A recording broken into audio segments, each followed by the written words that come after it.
Hi, I'm Gordon from Time-Lapse, and this is Panasonic's Lumix GX9, a mid-range mirrorless camera that's numerically the successor to the GX8, but size and feature-wise more of an upgrade to the GX80 or GX85. In this video, I'll show you around the GX9's movie capabilities, and if you want my latest camera news and reviews, don't forget to subscribe and hit that notification bell. Thanks! One of the most notable features inherited from the GX8 is the tilting viewfinder head that can angle up by as much as 90 degrees. This can be useful when filming at awkward angles, and the 16:9 shaped viewfinder panel inside is also filled when shooting or playing video without the need for any letterboxing. That said, I personally found the viewfinder panel technology, inherited from the GX7 and the GX80-85, could suffer from rainbow tearing artifacts, especially when glancing over text and menus. Now, it's important to note that I'm very susceptible to this and you may not notice it at all, so if it's important to you, please try and check it out in person. The 3-inch touchscreen can angle up by 90 degrees or down by about 45 degrees, again allowing you to film easily at high or low angles, although unlike the GX8 it's not fully articulated, so you won't be flipping it forward to face you. This makes vlogging obviously much harder, although a screen that only tilts vertically is certainly faster to angle up or down, and it does so much more discreetly too. On the side behind the spring-loaded flap you'll find USB and HDMI ports. Unlike the GX8, the GX9 can charge itself over USB, and I managed almost 90 minutes of 4K footage with stabilization on a single charge. Meanwhile, the HDMI port can output a clean signal even at 4K. Unlike the GX8 though, there isn't a microphone input, but then to be fair, the GX8 did only have a 2.5mm jack, so you would have needed an adapter for most microphones, but at least it had the port.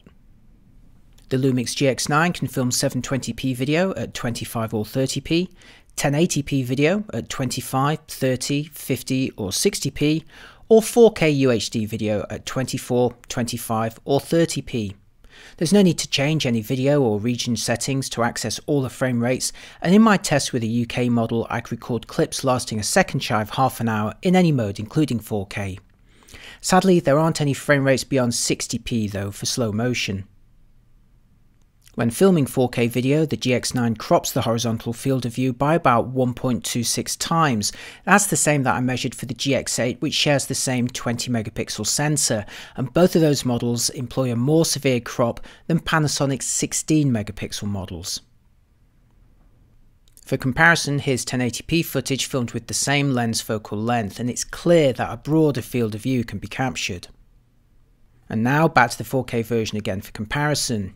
Do note that the higher end Lumix G9 and GH5S avoid any cropping in 4K, and they also offer high speed video for slow motion, but then they're much more expensive cameras. To directly compare the 4K and 1080 quality, I filmed a new 1080p clip with the lens zoomed in a little bit to match the field of view of the 4K version.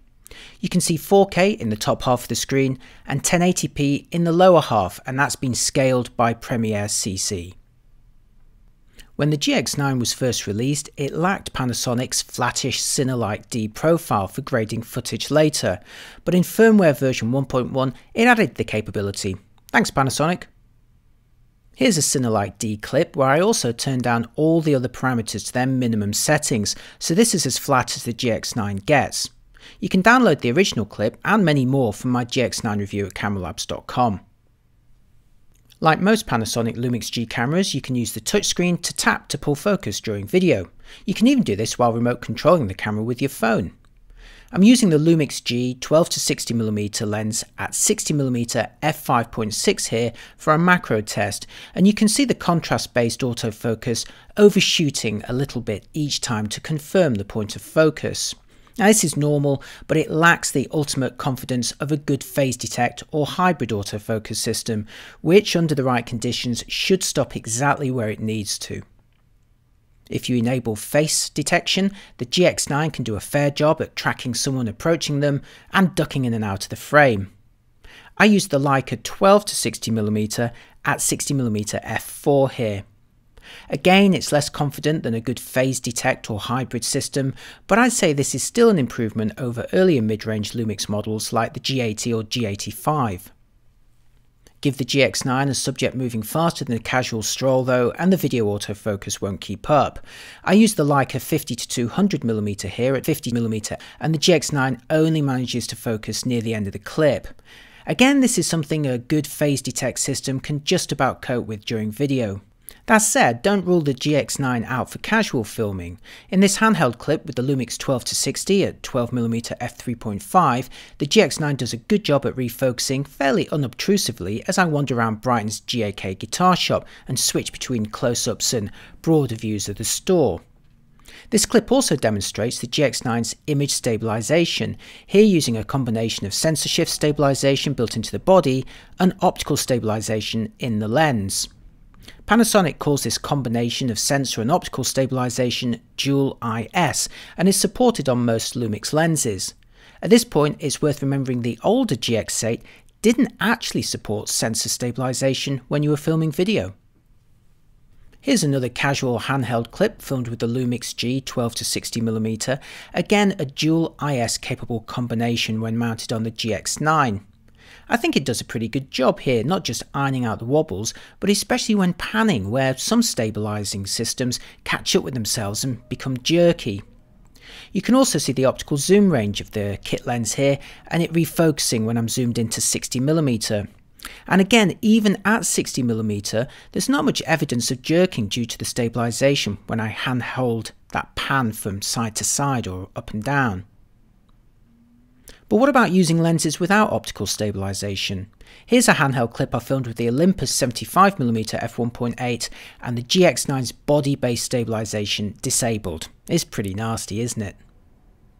Now here's the same lens, but with the GX9 sensor shift stabilization enabled, and the difference is quite striking. The GX9 offers additional electronic stabilization for movies if desired, and you can see it in action here. Now, like all electronic systems, it takes a further crop, allowing it to use the edges for compensation, but there's obviously a reduction in the field of view, and the image quality also suffers as a result, so use it with caution. You can see dual IS in action again in this quick vlogging test, which also uses the internal microphones. Not your first choice for vlogging because the screen cannot flip forward to face you, so I've got absolutely no idea even if the camera's recording at the moment, let alone if I've got ketchup on my face or my hat's not straight. Moving on to quality at high sensitivities, here's how the GX9 looks when filming 4K 25p at 800 ISO. And now here's the 4K footage again on the left side of the screen with 1080p on the right side and both at 800 ISO. And now here's the GX9 at 1600 ISO, again with 4K on the left and 1080p on the right. Next, here's the GX9 at 3200 ISO, again 4K on the left and 1080p on the right. And finally, the maximum movie sensitivity on the GX9 of 6400 ISO with 4K on the left and 1080p on the right. Wrapping up, the GX9 offers focus peaking for those who prefer to manually focus, and you can also magnify the image for a closer look. There's also adjustable zebra patterns to help you judge the exposure, and also the possibility of saturation taking place.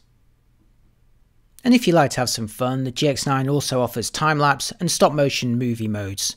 Here's an example of how they can look captured with the earlier G80 or G85. The Lumix GX9 is another solid performer from Panasonic, but joins an already capable range from the company. In particular, I'd compare it closely with the earlier and similarly priced Lumix G80 or G85, which may have a lower resolution 16 megapixel sensor and lack the tilting viewfinder, USB charging, and auto ISO for manual movie exposures. But it does have a fully articulated screen that can flip to face you, it does have a microphone input, and a weather-sealed body, along with a less severe crop when filming 4K and a much nicer OLED viewfinder panel. But isn't it nice that we're even having this conversation? Panasonic offers so many choices with usable 4K, not to mention built-in stabilization, when it remains such a struggle for some other manufacturers. As always, for my in-depth reviews, head over to cameralabs.com, and if you like what I do here on YouTube, please do subscribe and click the notification bell to ensure you don't miss out on any of my videos. Thanks for watching, and see you next time. Bye bye.